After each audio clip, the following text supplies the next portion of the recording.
నిన్న మధ్యాహ్నం 3:30 గంటలకి నర్సాపేట నుంచి ప్రారంభమైన నా ప్రయాణం ఈరోజు ఉదయం 5:30 గంటలకే హుబ్లీ చేరుకోవటం జరిగింది.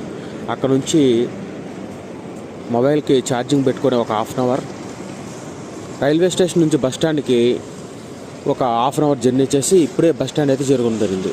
ఫస్ట్ టైం నేను హుబ్లీ విజిట్ చేసినప్పుడు ఈ బస్ స్టాండ్ అనేది కన్స్ట్రక్షన్లో ఉంది. సో ప్రజెంట్ అయితే వర్క్ కంప్లీట్ అయిపోయి చాలా నీట్గా అందంగా ఉంది. సో మనకి హుబ్లీ నుంచి కర్ణాటక రాష్ట్రంలో ఉన్నటువంటి ఏ జిల్లాకైనా సరే, ఏ పట్టణానికైనా సరే ఇక్కడ నుంచి మనకి బస్సులు అనేది అవైలబిలిటీ ఉంటుంది. రైల్వే స్టేషన్ నుంచి కేవలం 3 కిలోమీటర్ల దూరంలోనే ఉంటుంది. అక్కడ నుంచి ఆటో వాళ్ళు నాకు 50 రూపీస్ ఛార్జ్ చేశారు. సో నేను ప్రతిసారి వస్తున్నా కాబట్టి నాకు ఆటో ఛార్జెస్ మీద కొంత అవగాహన ఉంది. లేదంటే ఫస్ట్ 100 అనేది వాళ్ళు అడుగుతారు. బట్ కానీ 50 రూపీస్కే మనం రైల్వే స్టేషన్ నుంచి బస్ స్టాండ్కి చేరుకోవచ్చు. సో నెక్స్ట్ ఇక్కడ నుంచి మనం బస్ పట్టుకొని సాగర్ అయితే చేరుకోవాలి. సాగర నుంచి ఆనందపురం వెళ్ళి ఆనందపురాలో ఉన్నటువంటి ఆశ్రమంలో క్యాన్సర్ మెడిసిన్ తీసుకొని రిటర్న్ అవ్వాలి. సో ఇది ఈరోజు ప్లాన్ అనమాట. అయితే నాకు అనంతపూర్లో వర్క్ ఉండటం వల్ల ఇక్కడ నుంచి నేను సాగర వెళ్ళిపోయి సాగరాలో మెడిసిన్ కలెక్ట్ చేసుకుని అక్కడ నుంచి శివమొగ్గ చేరి శివమొగ్గలో ట్రైన్ ఎక్కేసి బెంగళూరు వెళ్ళేసి ఈరోజు నైట్ బెంగళూరులో స్టే చేయాలని చెప్పేసి ప్లాన్ చేశాను.